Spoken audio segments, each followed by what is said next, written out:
Hi, everybody. Welcome to Friday's Focus on Finances. My name is Jamie Fleming, and this week we're going to talk about how to untangle your personal wealth from your business. And of course, this begs the question, is your personal wealth and income tied up in your business? So, what you need to know is that most of my clients are well-educated, high-income earning women, and many are successful entrepreneurs who have accomplished a lot in the face of challenges. Overcoming those obstacles takes commitment and hard work and a laser focus on ensuring their companies thrive and survive. Their attitude is admirable and inspiring.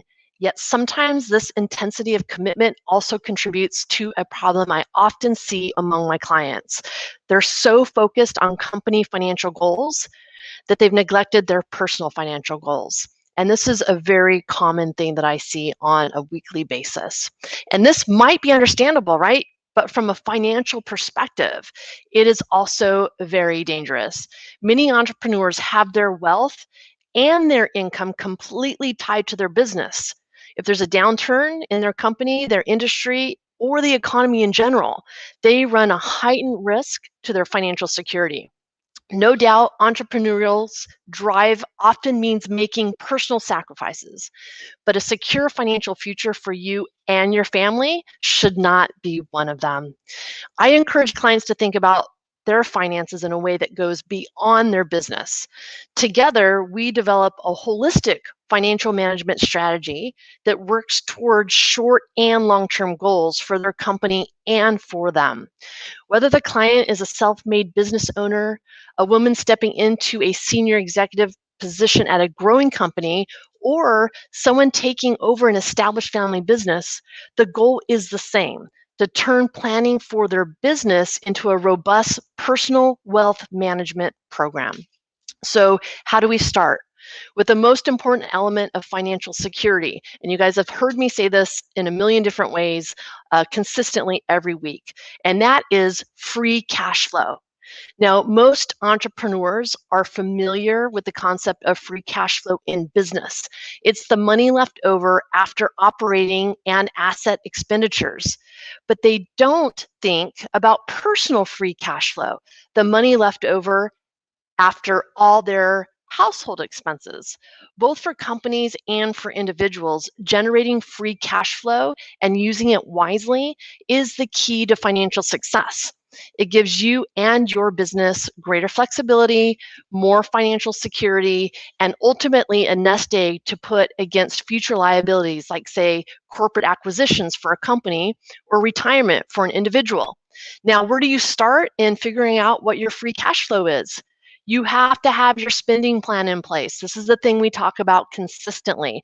It is the foundation of knowing what your capacity is to do other things. So if you don't have a spending plan for your business, which you should, and you don't have a spending plan for your personal household expenditures, you really should start there, and that will allow you to make really educated choices about how to use your money wisely. For many entrepreneurs, once you do that, the impulse is to put free cash flow from their company and even their personal finances back into the business. And that might make sense if the company is in growth mode. But for owners of mature or high revenue generating businesses, doing that would only increase the risk to their income and wealth. A wiser path might be to direct free cash flow into assets totally unrelated to the business. For instance, real estate or other income producing assets, or financial investments like stocks and bonds, fixed index accounts for long term, or overfunded life contracts for short term goals. When developing a financial program, we start with a couple of key concepts. One is ensuring that the mix of assets matches your time frame. When do you need the money? And your objective. Are you investing for retirement, wealth transfer, or a major purchase. It's interesting when people come in, many times all the monies are bundled into one. And the danger there is that the same dollar might be being set aside for different things. So you have to make sure that your short-term investments and savings are for your short-term goals, and your long-term investment and savings are for your long-term goals. Now, this sounds probably very simplistic in nature, but I will tell you more than not, people are mixing short and long-term goals together, so their investments aren't working properly for them, and there's a danger of the money not being there. So this ties into the next area that's key. Is the other consideration is risk management. We talk about this every single time we talk about business owners and accumulating wealth. Every investment has an inherent level of risk, but we found that the biggest risk to a sound financial program is that most people don't tolerate losses well, especially when it comes to stocks. When there's a downturn in the market, people tend to abandon the long-term view and they get out at precisely the wrong time. And they're effectively throwing their long-term financial management plan right out the window. So the whole buy low and sell high, also very simple, but when emotions come into play and the market's correct, it's amazing to me on impulse how many people get afraid and they sell their stock portfolio even though it's a long-term goal. So to counter that impulse, we typically recommend a conservative approach that manages short-term downside risk.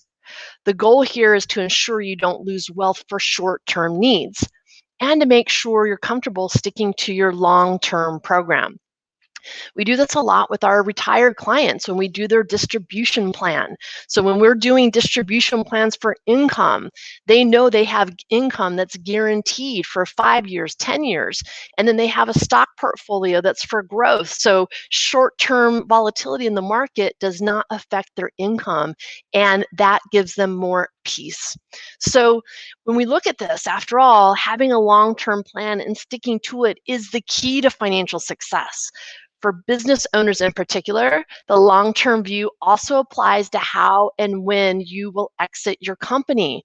Many women I advise have been so busy growing their business that they haven't really thought about an exit strategy. And that's despite the fact that leaving their company will often be the biggest financial transaction they'll ever undertake. So a sound exit strategy brings a number of advantages. One is effective tax planning. There's several ways to monetize your business: public equity investment or sell, leverage recapitalization, private equity investment, or succession to management or family. And each has different tax implications.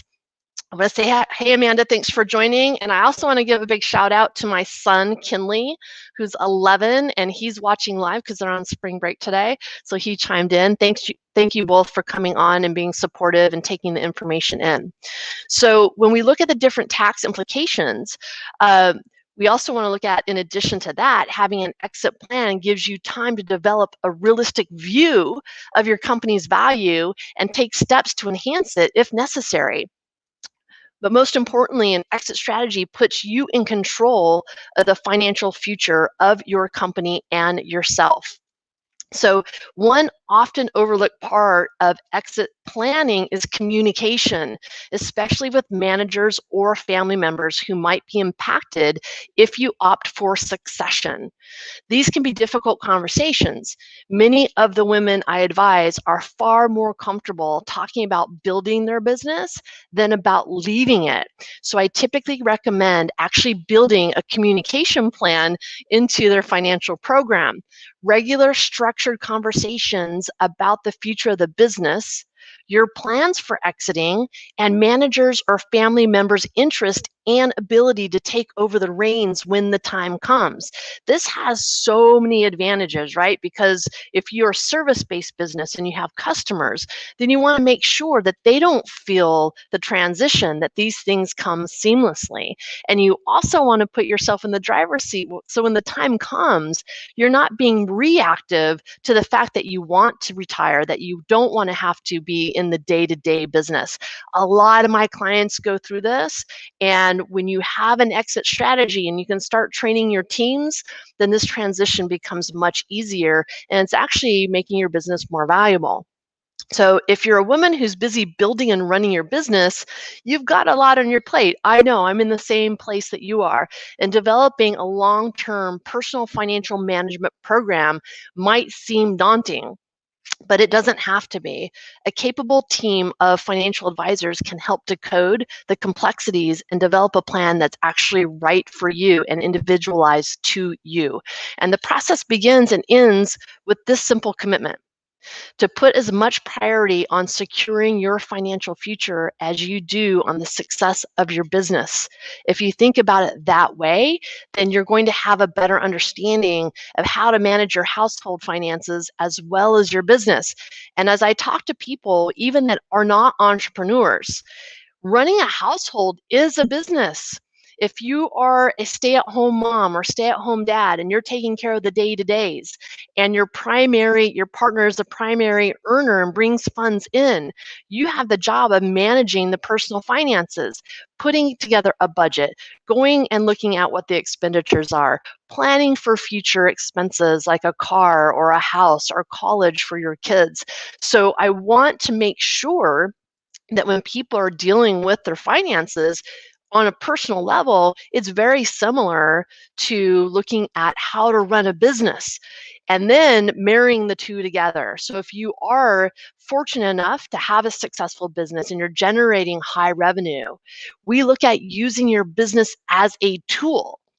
And there's so many things that you can do to benefit your business on a tax side for tax planning and translate that into personal wealth for you, for yourself down the road.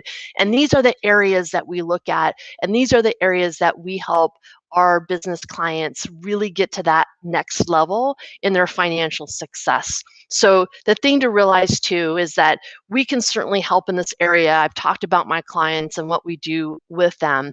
And the thing for you is take advantage of our complimentary consultation. If you're a business owner and you don't have business planning and personal financial planning married together, and you're not doing all the things that I talk about over the weeks, come in or call us. I say come in, it's via Zoom. So it's even better because you don't even have to leave your business. You just have to carve out the time. Take advantage of the complimentary consultation. And whether you're ready to work with an advisor or not, the complimentary consultation will evaluate where you are now and get you going in the right direction. So if you know you're ready but have been procrastinating, then a complimentary consultation is the first step towards your financial success, both personally and professionally. So today's short and sweet. I hope you're all having a good Friday. Thanks so much for those of you who have been here week in, week out, and chiming in. Happy Friday, and we will see you next week on Friday's Focus with Finances. Goodbye, everybody.